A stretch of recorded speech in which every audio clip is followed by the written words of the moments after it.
Okay, I don't know where I got cut off on that video, so I'm gonna have to go back and look later, but I guess my camera went into sleep mode. Okay, so I mixed flour, I mixed all the yeast, I mixed all the other stuff. I don't know what you missed, but I put everything in here. I'm just putting more and more flour as I mix it until it gets dry enough. I put in the egg, I put in the sesame, I put in the olive oil, I put in the sugar and yeast, everything. And as I said before, I don't know if I got cut off, I don't measure anything, I just go off what I feel. And my bread's always a little bit different, but it's always good. And it's going to have that flavor of that stew, which is going to be really good. Because the stew is good, but you can only eat stew 2 or 3 days in a row and it gets kind of boring. And I tested, it's still healthy. There's no reason to throw out half a pot of stew. Okay, it's really sticking now, so this is good. You can see this yeast is working. It's really sticky dough. That's what the yeast does, make it stick together. Okay, so hopefully my camera won't turn off again like it just did. I can get all the way through this. Okay. Okay. It's probably not good for my pot to be mixing with this metal thing, but I'm not touching the bottom of the pot. I'm just kind of getting that other part of that juicy stuff in there so I don't waste it.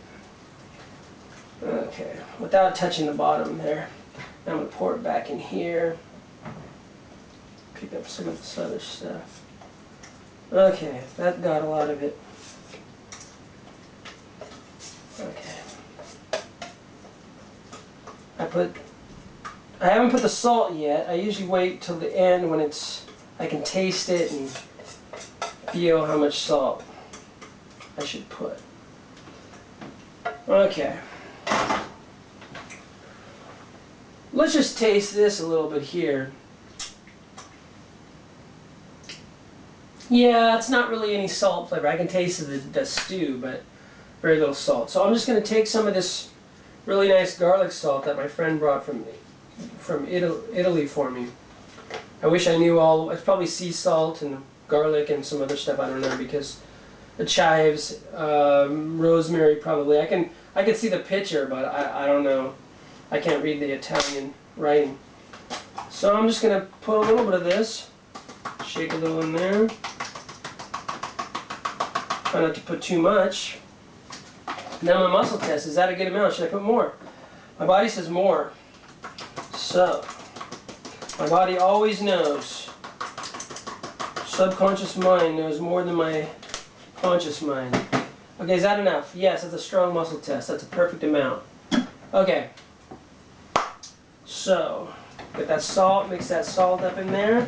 It's still way too wet to put my hands in there, so I'm going to put some more of the corn flour. I'm going to put more of the regular flour. I'm almost out of corn flour, so I'm going to use all this corn flour. I'm going to take out this little thing that keeps it from drying out. Throw that over here. I'm going to use all my corn flour. Okay, so I need to go get some more corn flour. I need to go get more wheat germ. I ran out of whole wheat flour the other day. I still have rye flour, lots of it. My body hasn't wanted that much rye flour lately. Okay, I still have some more of this juice from when I mixed all that stew together, so I don't want to waste it, so pour that all in there. I let it settle at the bottom. Okay, that's good. Yeah, now I'm not wasting anything. It's ready to go. Okay, do I need the spoon? I'll put the spoon in there.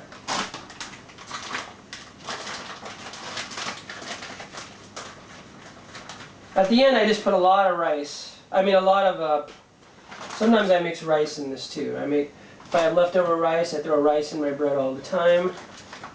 I can blend it or just throw it whole in there.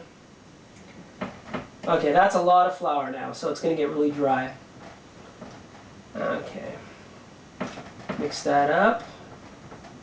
you professional chefs are probably laughing at this, going, I know how to do this quicker than you, or whatever. I like to take my time and have fun. There's probably a more learned way of doing this, but I never studied how to be a professional chef. I just go off by the seat of my pants, and everyone who eats my stuff says, wow, how did you learn to do this? I'm like, I didn't learn to do this. I just freaking did it on my own, and somehow it tastes great because I muscle tested, or I just went off my instinct. Before I learned muscle testing last year, I just went by instinct, and it always tasted damn good when I make stuff. I've never had anyone not like my stuff I cooked. Okay, that's getting really good. That's getting dry, almost dry enough to put my hands in there. So I'm going to give up on this spatula thing, or this mixer thing. I don't even know what my utensils are called. That's how much I learned about cooking. Okay. Yeah, it's all coming out of there. Okay, so now I'm going to start getting my hands in there. But before I put my hands in there, I better wash my hands again with soap and water. Okay. Even though they're really clean, because I cleaned them before I started, but my wife's always telling me I'm not clean enough, so. And I wipe it all over my clothes, but I just changed my clothes, so my clothes are clean. Okay. Let's see. I'm going to put a lot more flour so I can put my hands in there and not get them all stuck.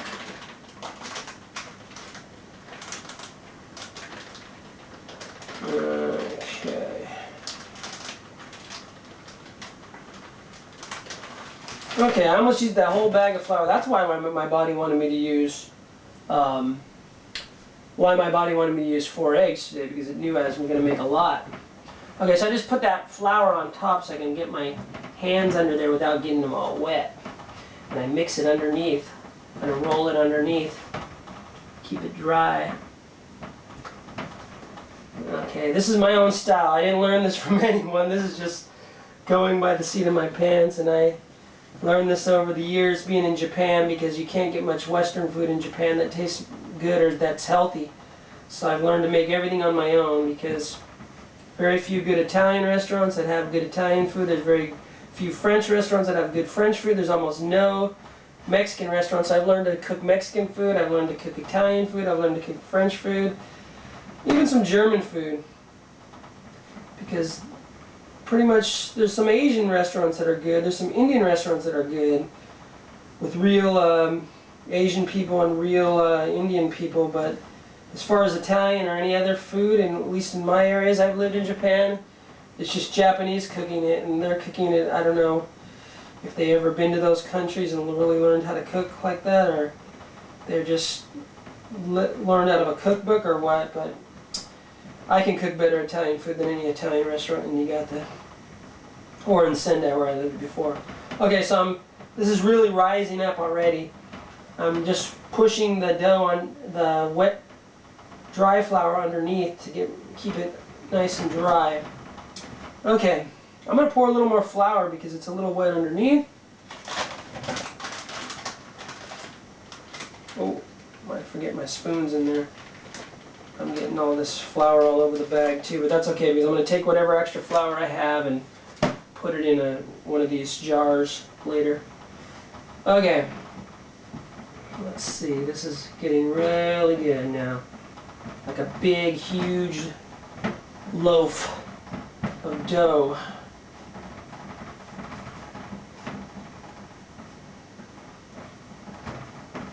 Sometimes I can make bread a lot quicker if I'm not making so much of it, but sometimes I can do the whole thing and make a pizza dough in about 20 to 30 minutes and get it on the pan, but I'm making a lot, so it's taking a little while. Okay. I'm just pushing this down.